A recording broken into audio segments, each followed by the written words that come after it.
देखिए सुधाकर जी अपने वहाँ से अपने लड़े जब लड़े थे वो हारे हैं और इतना कि जनता ने उनको ऐसी हकीकत दिलाई कि वो अपनी ज़मानत ही जब्त हो गई उनकी। और मुझे लग रहा है कि जैसे जनता उनको पसंद नहीं करती, उनकी सोच को पसंद नहीं करती, वैसे ही जो राहुल जी ने लिखा है मेरे को लग रहा है कि उनके जो सोच विचार में हमें ध्यान नहीं देना चाहिए। राहुल को वायनाड के लोगों से बहुत प्यार मिला और प्यार दिया भी, और जो भी उनके इरादे हैं या सोच है, मेरे को लग रहा है बहुत खुशी की बात है कि प्रियंका वहाँ से लड़ेंगी और अगर जीतती हैं और सांसद बनती हैं वायनाड से, तो जो सोच और जो प्लान्स वायनाड के लिए राहुल के थे वो पूरे करेंगे। तो मेरे ख्याल से सुदर्शन जी के बारे में हमें कुछ सोचना नहीं है, ना कुछ बात करनी है। हमने तो प्रगति देखनी है कि वायनाड में हो।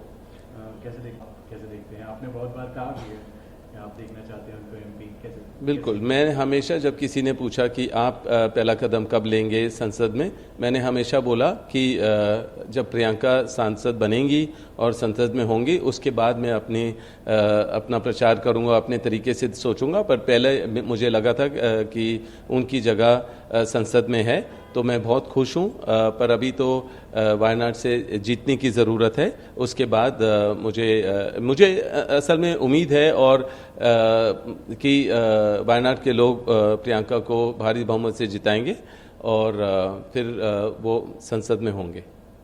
कर दिया है जिस तरीके से सीरीज ऑफ कैंसिलेशन हो रहा है, पोस्टपोनमेंट चल रहा है, लाखों स्टूडेंट्स हैं जो इसके लिए प्रिपेयर करते हैं। आप कैसे देखते हैं इस मुद्दे को कि आज सत्र भी चालू हो रहा है?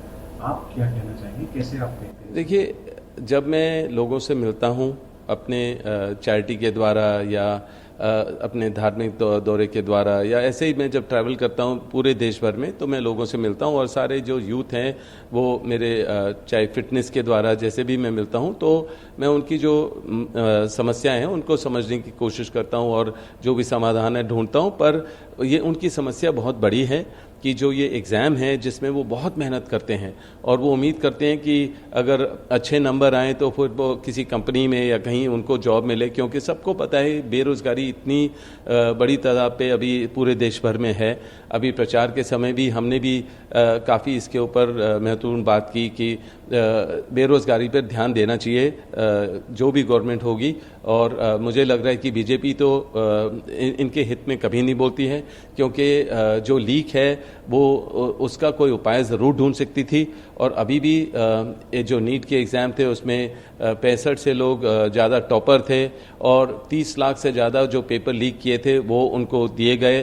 30 लाख तक मेरे को लगा कि लोगों को दिए गए। ये सारी खबरें मेरे को पता चली हैं, जो मैंने क्योंकि इसमें थोड़ी सी ढूंढने की कोशिश की क्या समस्या है।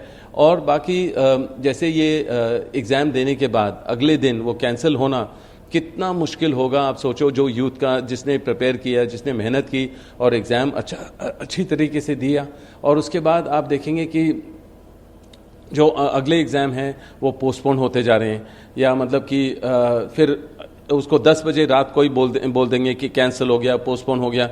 तो इस तरीके से जो ये तरीका है, जो जितने भी यूथ हैं वो मतलब कि उनको बहुत उनकी जैसे मेहनत करते हैं और बिल्कुल उनके हित में कोई चीज़ गवर्नमेंट नहीं सोच रही है।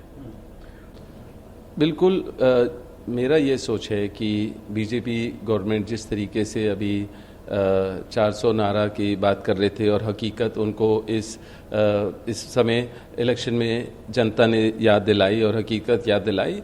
मैं सोच रहा था कि बीजेपी हो सकता है अब देश के हित में बात करेगी और तरीके से आगे अपनी राजनीति करेगी। पर अभी भी जो सुरेश जी को मिलना चाहिए और मेहता जी को दिया बिल्कुल गलत है।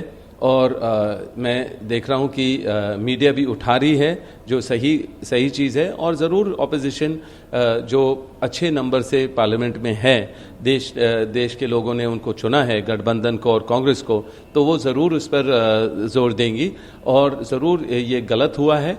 और मेरे ख्याल से सुरेश जी को जगह मिलनी चाहिए थी, प्रोटेम स्पीकर की जगह मिलनी चाहिए थी। इमरजेंसी का मुद्दा फिर से प्रधानमंत्री जी ने पहले दिन सेशन में आज फिर से उठाया, चालू होने से पहले। मेरा मैं हैरान हूं और मेरे को दुख भी है कि पार्लियामेंट का पहला सेशन नेगेटिव तरीके से चल रहा है, गलत तरीके से चल रहा है। माहौल गलत तरीके से नहीं होना चाहिए। हमारे देश के लोगों को खुशी होनी चाहिए कि पहला दिन है, कुछ उनके हित में बात की जाएगी और उसको काला दिन नहीं बुलाया जाएगा और उसमें ऐसी नेगेटिव चीज़ों की बात नहीं की जाएंगी कि जहां खून खराबा हुआ या जहां गलत हुआ। तो मैं यही कहूँगा कि मैं उम्मीद करता हूं कि प्रधानमंत्री देश के हित में बोलें, देश के लोगों के लिए बोलें और पॉजिटिव रहें। पॉजिटिव, चाहे जो भी इलेक्शन में उनको सीटें मिली और क्योंकि वो निर्भर हैं अपने गठबंधन पर फिर भी उनको पॉजिटिव रहने की ज़रूरत है और पॉजिटिव दिन शुरू होना चाहिए था।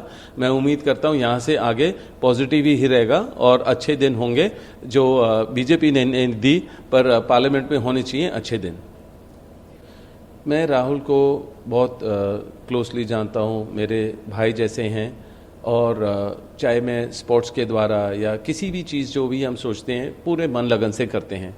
तो मुझे पता है कि अगर वो एलओपी होंगे, लीडर ऑफ ऑपोजिशन होंगे, मेरे ख्याल से तो अच्छा ही होगा और इंडिया गठबंधन भी उन्हीं को चुनेगी, क्योंकि मुझे लग रहा है कि वो हर चीज़, चाहे वो देश के हित में बोलेंगे, जो बीजेपी छुपाना चाहेंगी वो ज़रूर उसको उभारेंगे, उसको लोगों की बात बुलंद करेंगे। जो भी बिल पास होंगे वो भी देश के लोगों के लिए होंगे, किसानों के लिए होंगे और हर चीज़ वो ज़रूर बीजेपी को एक टक्कर देगी जो ज़रूरत है एक स्ट्रॉन्ग डेमोक्रेसी और ऑपोजिशन लीडर के लिए। तो मैं चाहता हूं कि मेरी चाहत होगी कि अगर वो लीडर ऑपोजिशन बनेंगे तो पार्लियामेंट बहुत अच्छा चलेगा, लोगों के हित में बात होगी और लोगों की बात बुलंद होगी।